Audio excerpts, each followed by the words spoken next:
Assalamualaikum warahmatullahi wabarakatuh. Salam semangat buat anak muda harapan bangsa. Terima kasih sudah mampir di channel Rumah Guru Indonesia. Mari ringankan tangannya untuk klik tombol subscribe, like, share, dan tanda loncengnya. Anda yang mampir di channel ini tentunya sudah butuh informasi mengenai alur seleksi masuk perguruan tinggi negeri tahun 2023. Sepertinya sudah gak sabaran ya jadi mahasiswa. Sebelum kita lebih jauh ngobrol ngalur ngidul, nah kita kenalan dulu nih dengan yang namanya SNPMB. Siapakah dia? Nah, SNPMB adalah sebuah lembaga yang didirikan atau dibuat oleh Kementerian Pendidikan Indonesia yang tugasnya sebagai Balai Pengelolaan Pengujian Pendidikan. Nah, jadi seluruh sistem ujian dan seleksi untuk masuk perguruan tinggi tahun 2023 ini ditangani oleh SNPMB. Nah, yang paling penting kita ketahui untuk seleksi masuk perguruan tinggi pada tahun 2023 ini ada 3 jalur resmi masuk perguruan tinggi negeri di Indonesia. Yang pertama ada jalur SNBP, yang kedua ada jalur SNBT, dan yang ketiga ada jalur mandiri. Dan untuk jalur yang keempat, jalur orang dalam, sepertinya tidak ada lagi ya. Untuk jalur SNBP itu kuotanya ada 20%. Nah, ini SNBP ini merupakan pengganti dari SNMPTN pada tahun sebelum-sebelumnya. Nah, di sini SNBP ini merupakan singkatan dari Seleksi Nasional Berdasarkan Prestasi.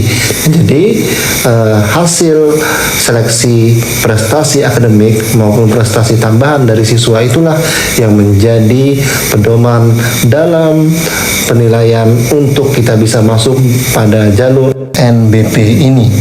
Nah, untuk biayanya jalur SNBP ini sepenuhnya ditanggung oleh pemerintah. Nah, asik nggak tuh kuliah? Semuanya ditanggung oleh pemerintah nih biaya pendaftarannya. Kemudian untuk yang kedua yaitu jalur SNBT yang merupakan singkatan dari Seleksi Nasional Berdasarkan Tes.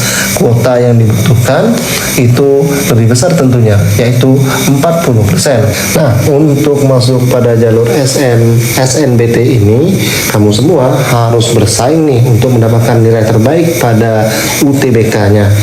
Kemudian untuk pelaksanaan tesnya ini menggunakan komputer dan biaya ditanggung oleh peserta dan juga tetapi mendapat subsidi dari pemerintah tentunya. Untuk jalur yang ketiga yaitu jalur mandiri. Nah, jalur ini adalah jalur pamungkas nih. Kalau sobat semua nggak lulus di SNBP, kemudian nggak lulus juga di SNBT, kamu semua jangan putus harapan. Masih ada jalur yang ketiga yaitu jalur mandiri. Nah, jalur mandiri ini sepenuhnya diatur oleh perguruan tinggi masing-masing. Jadi, sobat sekalian bisa langsung lihat di portal resminya universitas atau kampus yang sobat ingin tuju. Kita akan belajar bagaimana mekanisme registrasi akun SNPMB ini. Nah, untuk alamatnya bisa dilihat di gambar yang saya bagikan ya. Portal snpmb.bppp.kemendikbud.go.id. Nah, setelah masuk ke sana, untuk tahapan pendaftarannya yang pertama itu yang mendaftarkan adalah sekolah kita masing-masing ya, yaitu untuk pengisian PDSS itu sekolah yang melakukannya. Kemudian di sana juga ada tanggalnya. Nah, kemudian tanggal siswa itu kapan mengisinya juga ada. Kemudian selanjutnya baru kita diarahkan untuk pendaftaran SNBP atau jalur prestasi tadi. Nah, untuk tanggal pendaftaran jalur SNBP ini itu tanggal 14 sampai tanggal 28 Februari ya 2023. Nah, waktunya terbatas, jadi memang harus dimanfaatkan waktunya semaksimal mungkin. Berikutnya yang tidak kalah penting yang harus kita ketahui ini, bahwasanya untuk mendaftar di jalur SNBP ini kamu dan sekolahmu harus memiliki syarat-syarat yang sudah ditentukan. Nah, persyaratan untuk sekolahnya itu sekolah SMA atau MA atau SMK yang mempunyai NPSN. Kalau nggak tahu NPSN apa, silahkan tanya ke gurunya atau kepala sekolahnya langsung ya. Kemudian untuk akreditasi, nah itu sangat mempengaruhi sekali untuk jumlah kuota peserta seleksi ini. Ya, untuk sekolah kamu yang akreditasinya sudah A, itu diambil 40% siswa terbaiknya.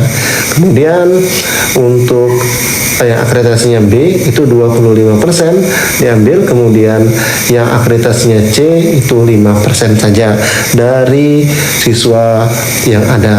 Nah, untuk perankingannya nanti yang melakukan adalah sekolah. Kamu semua jangan cemas, nanti sekolah yang melakukan perankingan apakah nama kamu terjaring untuk ikut dalam seleksi SNBP ini atau tidak. Nah, berdoa saja dan berusaha tentunya ya. Nah, seperti disampaikan di awal tadi bahwasanya SNBP ini memang hanya mengambil nilai akademik kita dari semester 1 sampai semester 5. Sementara itu untuk peserta didiknya sendiri, Anda harus memenuhi persyaratan berikut ini juga tentunya. Yang pertama, Anda merupakan siswa SMA, MA atau SMK yang saat ini berada di kelas 12, kemudian memiliki prestasi akademik, memiliki NISN yang terdaftar di PDSS, kemudian memiliki nilai rapor semester 1 sampai semester 5 yang telah diisikan di PDSS. Nah, nilai rapor ini sangat mempengaruhi sekali. Jadi Anda harus berusaha bagaimana nilai rapor Anda itu adalah nilai rapor yang selalu meningkat, yang dari semester 1 sampai semester 5 itu naik terus nilainya. Nah, itu kemungkinan besar Anda terjaring ya untuk ikut SNBP ini, seperti itu. Kemudian peserta yang memilih program studi bidang seni dan olahraga itu wajib mengunggah portofolio. Nah, ini yang menjadi menarik ya untuk SNBP tahun ini, yaitu pilihan program studinya. Nah, siswa dari jurusan IPA, IPS atau bahasa ini diizinkan untuk memilih prodi apa saja di PTN yang dia tuju. Jadi anak IPA bisa milih jurusan IPS, kemudian anak IPS juga diperbolehkan memilih jurusan kuliah yang IPA atau sains seperti itu. Kemudian setiap siswa dapat memilih 2 program studi dari 1 PTN atau 2 PTN. Jika memilih 2 program studi, salah satunya harus PTN yang berada di provinsi asal kita. Misalkan kita tinggalnya di Jambi, kita mau memilih 2 PTN, maka salah satunya harus PTN yang berada di provinsi Jambi, misalnya Universitas Jambi, seperti itu. Jika kita hanya memilih 1 program studi saja, maka kita bisa memilih PTN yang berada di luar provinsi kita, seperti itu. Oke, berikutnya nih yang tidak kalah penting dan bahkan mungkin bisa dikatakan paling penting. Kamu itu terdaftar nggak nih, dipilih nggak nih sebagai siswa yang mengikuti seleksi jalur SNBP ini. Nah, yaitu prosesnya pemeringkatan siswa oleh sekolah. Nah, sekolah berhak membuat perankingan atas semua siswanya. Misalkan di sekolah kamu ada 100 siswa. Nah, dari 100 siswa tersebut, sekolah kamu itu akreditasinya A misalkan. Nah, berarti ada 40% kuota yang diberikan untuk sekolah kamu untuk mendaftarkan siswanya untuk ikut seleksi SNBP ini. Nah, jadi kamu tinggal berkaca nih, apakah kamu masuk yang 40% itu atau tidak, seperti itu. Nah, pemeringkatan ini yang pertama tentunya tadi dari singgung juga adalah diambil dari nilai rapor semester 1 sampai semester 5.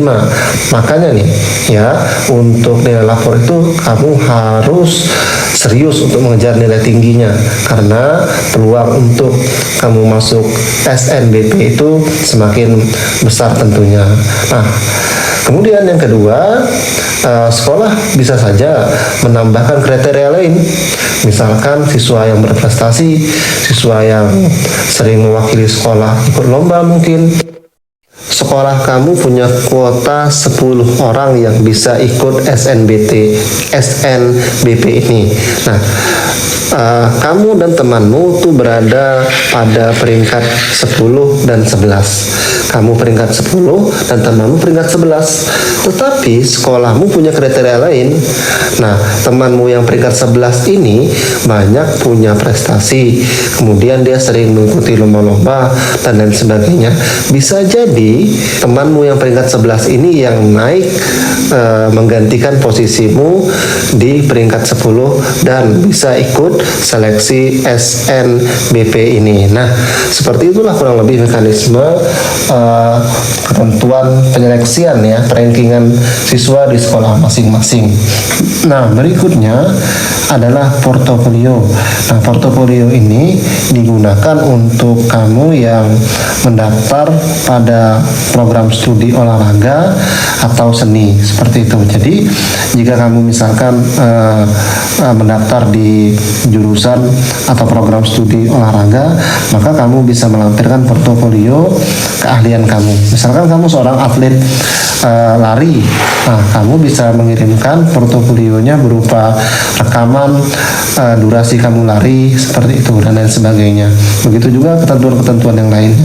Kamu bisa lihat di slide yang saya bagikan itu jurusan apa saja yang ada membutuhkan portofolionya.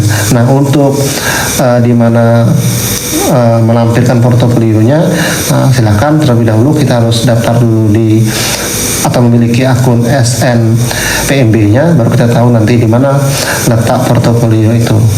Rekan sekalian, demikian dulu bincang-bincang kita mengenai alur pendaftaran masuk perguruan tinggi negeri tahun 2023 ini.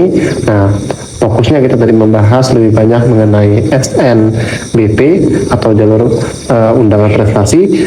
Nah, untuk konten berikutnya nantikan saja mengenai PTBK atau SNBT nanti.